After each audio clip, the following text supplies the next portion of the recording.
வணக்கம். நீங்கள் இணைந்து கொண்டிருப்பது ஐபிசி தமிழின் செய்தி நேரம். முதலில் தலைப்புச் செய்திகள்.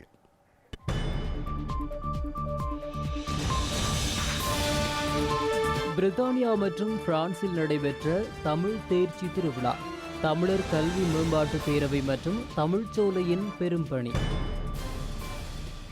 திருக்கோணேச்சரத்தில் தொல்லியல் திணைக்களத்தின் செயற்பாடு தொடர்பில் இந்திய அரசாங்கத்துக்கு அறிவிக்கப்படும். அர்ஜுன் சம்பத் யாழில் தெரிவிப்பார். தேர்தல் ஒத்திவைப்புக்கு எதிராக போராட்டத்துக்கு தயாராகும் ஸ்ரீலங்காவின் எதிர்க்கட்சிகள், நாடாளுமன்றத்துக்கு பலத்த பாதுகாப்பு. நடிகர் மயில்சாமியின் மறைவுக்கு திரையுலகினர் இரங்கல், ஈடு செய்ய முடியாத இழப்பு என முதல்வர் ஸ்டாலின் தெரிவிப்பார். சீன அரசாங்கத்துக்கு எதிரான ஆர்ப்பாட்டக்காரர்கள் பலரை காணவில்லை, அடக்குமுறை செயற்பாடு என விமர்சனம்.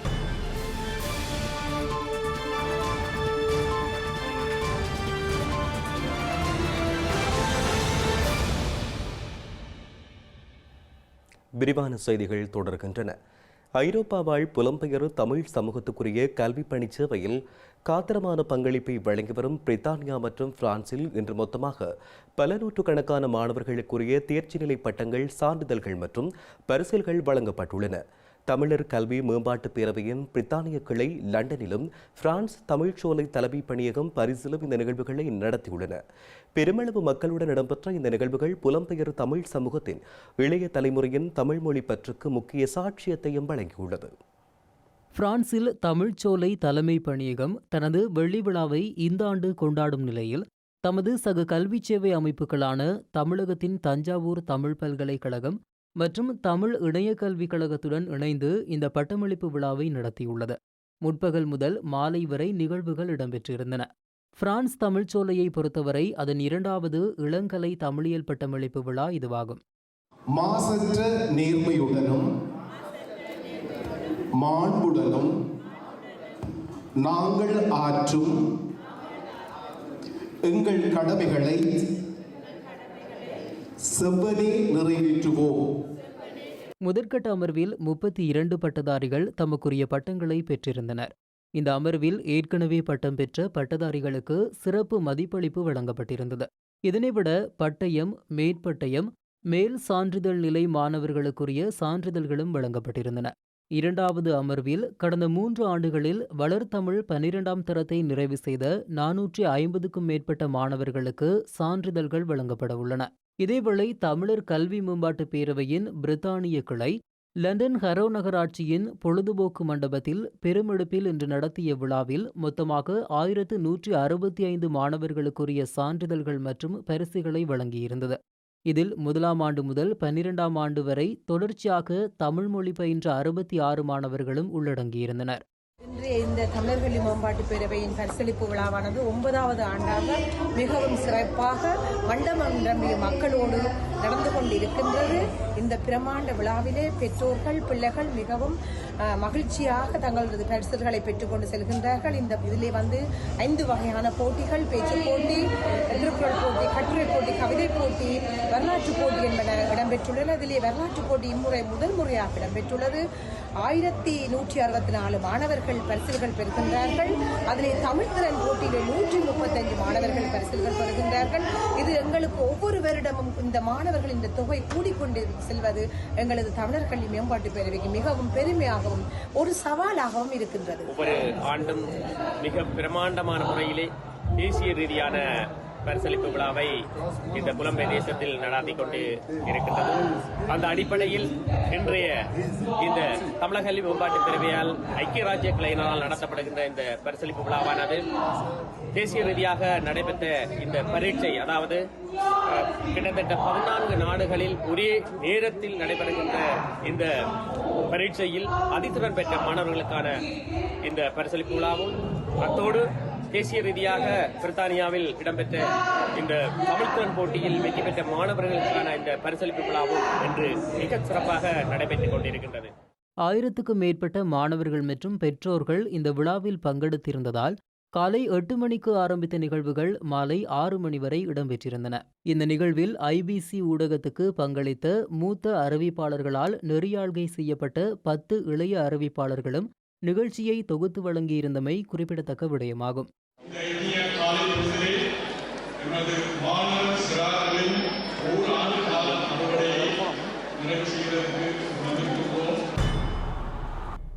திருகோணமலையில் திருக்கோணேஸ்வர ஆலயத்தில் தொல்லியல் திணைக்களத்தினரின் முன்னெடுத்து வருகின்ற ஆக்கிரமிப்பு தொடர்பாக இந்திய மத்திய அரசாங்கத்தின் கவனத்திற்கு கொண்டு செல்ல உள்ளதாக தமிழகத்தில் உள்ள இந்து மக்கள் கட்சியின் தலைவர் அர்ஜுன் சம்பத் தெரிவித்துள்ளார். யாழ் ஊடக அமையத்தில் இன்று மாலை இடம்பெற்ற ஊடக சந்திப்பில் அவர் இதனை குறிப்பிட்டார். மனுவாக என்னிடத்திலே கொடுக்கப்பட்டிருக்கிறது. கோணேஸ்வரத்திலே நான் தரிசனம் மேற்கொண்ட பொழுதும் இத்தகைய மனுக்கள் எங்களுக்கு வந்திருக்கு. இதில் எங்களுக்கு மனுக்கள் கொடுக்கறதுனால பயன் இல்லை. நாங்கள் இதை இந்திய அரசாங்கத்துக்கும் இந்திய தூதருக்கும் கொண்டு போய் நாங்கள் இந்த விஷயத்தை சொல்லுவோம். நாங்கள் எப்பொழுதும் எங்கள் மக்களோடு இருக்கிறோம். நாங்கள் சிவ பக்தர்களோடு இருக்கிறோம், சைவர்களோடு இருக்கிறோம், எங்கள் தொப்புள் கொடி உறவுகளோடு இருக்கிறோம். ஆகவே எங்கள் மக்களுடைய அந்த நியாயமான கோரிக்கைகளை நாங்கள் நிச்சயமாக இந்திய அரசாங்கத்திற்கும் தமிழகத்திற்கும் கொடுத்து எல்லோருக்கும் நாங்கள் நல்லது நடப்பதற்கான முயற்சிகளை மேற்கொள்வோம். உள்ளூராட்சி மன்ற தேர்தலை பிற்போடும் நிலை மற்றும் மின்சார கட்டணம் அதிகரிப்பு உள்ளிட்ட காரணங்களால் ஸ்ரீலங்கா தலைநகர் கொழும்பில் எந்த வேளையிலும் மக்கள் போராட்டங்கள் வெடிக்கலாம் என்ற சூழல் உருவாகியுள்ளது. இந்த நிலையில் ஸ்ரீலங்கா நாடாளுமன்றம் மற்றும் அதனை அண்மித்த பிரதேசங்களில் பாதுகாப்பு நடவடிக்கைகளை அதிகரிப்பதற்கு பாதுகாப்பு பிரிவு தீர்மானித்துள்ளதாக தெரிவிக்கப்படுகிறது. இதேவேளை அடுத்த அமர்வின் போது நாடாளுமன்றில் போராட்டம் ஒன்றை முன்னெடுப்பதற்கு எதிர்க்கட்சிகள் தீர்மானித்துள்ளன. ஸ்ரீலங்கா நாடாளுமன்ற அமர்வு நாளை மறுதினம் செவ்வாய்க்கிழமை இடம்பெறவுள்ள நிலையில் எதிர்ப்பு போராட்டத்தை முன்னெடுக்க தீர்மானிக்கப்பட்டுள்ளது. இதனால் இந்த வாரம் நாடாளுமன்ற அமர்வுகளில் அமைதியின்மை ஏற்படும் என எதிர்பார்க்கப்படுகிறது. இதேவேளை உள்ளூராட்சி மன்ற தேர்தலை பிற்போடுதல், மின்சார கட்டண அதிகரிப்பு உள்ளிட்ட பல பிரச்சினைகள் எழுந்துள்ளதால் இது தொடர்பாக கலந்துரையாடுவதற்கு நாடாளுமன்றத்தை விரைவாக கூட்டுமாறு சுதந்திர மக்கள் கூட்டணி மற்றும் ஐக்கிய மக்கள் சுதந்திர கூட்டணி கட்சிகளின் 35 நாடாளுமன்ற உறுப்பினர்கள் சபாநாயகர் மற்றும் பிரதமருக்கு ஏற்கனவே கடிதம் அனுப்பி கோரிக்கை விடுத்திருந்தனர். எனினும் நாடாளுமன்றம் 21ஆம் தேதி கூடுவதற்கு ஏற்கனவே தீர்மானித்திருப்பதால் அவசரமாக கூட வேண்டி ஏற்படாது என தெரிவிக்கப்பட்டுள்ளது. அத்துடன் உள்ளூராட்சி மன்ற தேர்தல் பிற்போடும் நிலை மற்றும் மின்சார கட்டணம் அதிகரிப்பு போன்ற நிலை காரணமாக எந்த வேளையிலும் மக்கள் போராட்டங்கள் இடம்பெறுவதை தடுப்பதற்காக ஸ்ரீலங்கா நாடாளுமன்றம் மற்றும் அதனை அண்மித்த பிரதேசங்களில் பாதுகாப்பு நடவடிக்கைகளை அதிகரிப்பதற்கும் பாதுகாப்பு பிரிவு தீர்மானித்துள்ளதாகவும் தெரிவிக்கப்பட்டுள்ளது. மின்சார கட்டணத்தை அதிகரித்தமைக்கு எதிர்ப்பு தெரிவித்து புத்தளம் பேண்ட் சந்தியில் நேற்று இரவு தீப்பந்த போராட்டம் ஒன்று முன்னெடுக்கப்பட்டுள்ளது. இதன்போது அரசாங்கத்துக்கு எதிராக சுலோகங்களை ஏந்தியவாறும் கோஷங்களை எழுப்பியவாறும் மக்கள் ஆர்ப்பாட்டத்தில் ஈடுபட்டிருந்தனர்.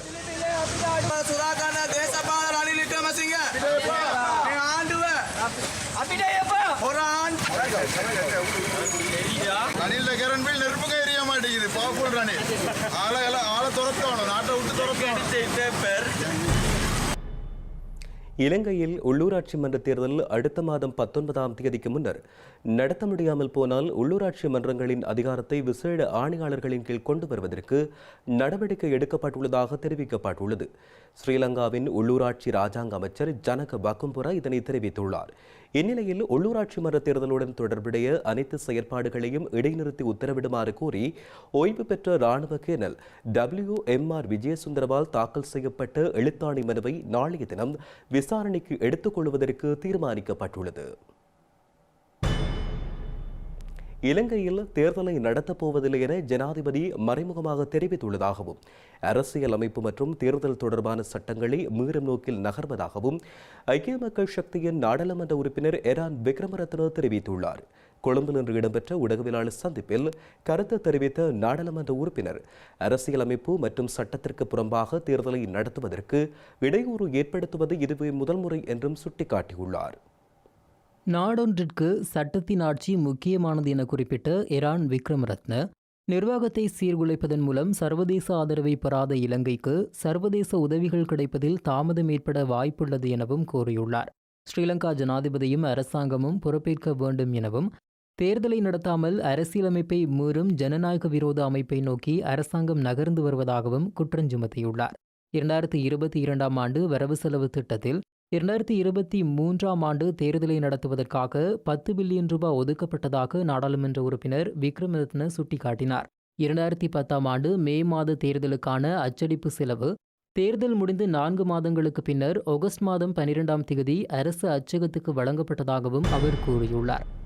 தபால் மூல வாக்களிப்பை கால வரையறையின்றி ஒத்திவைக்க தீர்மானம் மேற்கப்பட்டுள்ள நிலையில் தேர்தல்கள் ஆணையாளர் நாயகம் அனைத்து மாவட்ட தேர்தல் நடத்தும் அலுவலர்கள் மற்றும் உதவி தேர்தல் நடத்தும் அலுவலர்களுக்கு உள்ளாட்சி தேர்தல் தொடர்பில் மேற்கொள்ளப்படும் நடவடிக்கைகள் குறித்த அறிவுறுத்தல்கள் அடங்கிய கடிதம் ஒன்றை அனுப்பியுள்ளார். அந்த வகையில் நாளை திங்கட்கிழமை முதல் வழமையான அலுவலக நேரத்தை செயற்படுத்துமாறும் தேர்தல் கடமைகளுக்கான மேலதிக நேர கடமைகளை தற்காலிகமாக இடைநிறுத்துமாறும் தேர்தல்கள் ஆணையாளர் நாயகம் சமன் ஸ்ரீ ரத்நாயக்க அறிவித்துள்ளார். வார இறுதி நாட்கள் மற்றும் பொது விடுமுறை நாட்களில் தலைமை அலுவலகம் உட்பட அனைத்து மாவட்ட தேர்தல் அலுவலகங்களும் மூடப்பட்டிருக்க வேண்டும் என்பதுடன் வார இறுதி நாட்களில் அல்லது விடுமுறை நாட்களில் அலுவலகத்தை ஏதேனும் சிறப்பு பணிக்காக திறக்க வேண்டும் என்றால் தேர்தல் ஆணையாளர் நாயகத்தின் முன் அனுமதி பெற வேண்டும் எனவும் அதில் தெரிவிக்கப்பட்டுள்ளது. ஊழியர்களின் போக்குவரத்துக்காக பல்வேறு நிறுவனங்களிலிருந்து பெறப்பட்ட அனைத்து வாகனங்களும் உடனடியாக நடைமுறைக்கு வரும் வகையில் சம்பந்தப்பட்ட நிறுவனங்களுக்கு தற்காலிகமாக விடுவிக்கப்பட வேண்டும் எனவும் ரத்நாயக்க தெரிவித்தார். எவ்வாறாயினும் அலுவலகத்தின் பாதுகாப்பிற்காக ஈடுபடுத்தப்பட்டுள்ள காவல்துறை உத்தியோகத்தர்கள் தொடர்பில் அறிவுறுத்தல்கள் வழங்கப்படும் எனவும் அதுவரை காவல்துறை பாதுகாப்பை தொடர்ந்தும் பெற்றுக்கொள்ள ஏற்பாடுகளை மேற்கொள்ளுமாறும் ஆணையாளர் நாயகம் தெரிவித்தார். முல்லைத்தீவு கரைத்துறைப்பற்று பிரதேச சபை தேர்தலில் ஸ்ரீலங்கா முஸ்லிம் காங்கிரஸ் தலைமையிலான ஐக்கிய தேசிய கூட்டமைப்பில் இலங்கை தமிழரசுக் கட்சி போட்டியிட எடுக்கப்பட்டுள்ள தற்காலிக ஒன்றிணைவு தீர்மானம் நல்ல எதிர்காலத்தை உருவாக்கும் என முஸ்லிம் காங்கிரசின் தலைவர் ரவுப் ஹக்கீம் தெரிவித்துள்ளார். முஸ்லிம் தமிழ் இனங்கள் தொடர்பாக தமிழரசுக் கட்சியின் கொள்கை வலுப்பெறும் என இன்று இடம்பெற்ற கலந்துரையாடலின் போது அவர் குறிப்பிட்டார். போராட்டத்தின் இலக்குகள் நல்லதாக இருந்தால் அந்த இலக்குகளை நாடி செல்கிற போது இடைநடுவிலே பல துப்பாக்கிய சம்பவங்கள் நடந்தது. அது ஒன்றுதான் இந்த மண்ணிலிருந்து முஸ்லிம்கள் விரட்டப்பட்ட சம்பவம். இந்த மண்ணிலிருந்து முஸ்லிம்கள் விரட்டப்பட்ட சம்பவம் குறித்து அண்ணன் சிவசிதம்பரம் அவர்கள் எங்களுடைய 12வது மாநாட்டிலே பேசிய பேச்சு இன்றும் நாங்கள் எல்லோரும் பெருமதிப்போடு அவரை கொண்டாடுகிறோம். கருணை சந்தாங்கனி மைதானத்திலே அண்ணன் சிவசிதம்பரம் பேசுகின்ற போது சொன்னார், உங்களுடைய பெரிய கூட்டமாக இருந்தது, எங்களுடைய தலைவர் மறைந்த தலைவர் அஷ்ரப் தலைமையில் நடந்த அந்த கூட்டத்தில் சொன்னார், வடக்கிலே இருந்து முஸ்லிம்களை விரட்டி எடுத்த சம்பவத்தை பற்றி நான் வெட்கப்படுகிறேன். எங்களுடைய முஸ்லிம் சகோதரர்கள் மீண்டும் வடக்கு மண்ணிலே பூரண உரிமைகளோடு வந்து வாழும் வரை நானும் யாழ்ப்பாணத்துக்கு போக மாட்டேன் என்ற ஒரு பெரிய ஒரு சூழலை செய்தார். அந்த காலத்தில் அவரும் அங்கு போக முடியாத நிலையிலே இருந்து கொண்டிருந்த ஒரு நிலையிலே அப்படி சொன்னார். அவருடைய இறுதி மரணச்சடங்கில் நான் இந்த பேச்சை பேசினேன். மரணச்சடங்கிலே உரையாற்றுகிற சந்தர்ப்பம் கிடைத்த போது முஸ்லிம் சமூகத்தின் சார்பாக அண்ணன் சிவசிதம்பரம் அவர்களுக்கு என்னுடைய அஞ்சலியை செலுத்துகிற போதும் நான் இதை மேற்கோள் காட்டி பேசுகிறேன்.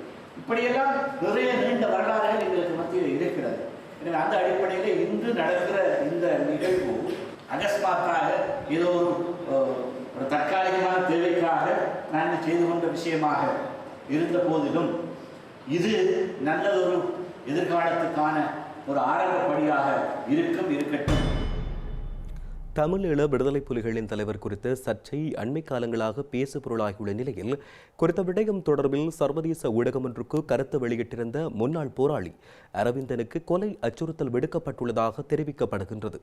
இந்த விடயம் தொடர்பில் ஊடக சந்திப்பை நடத்திய அவர் தனக்கு விடுக்கப்பட்ட அச்சுறுத்தல் குறித்து விளக்கம் அளித்திருந்தார்.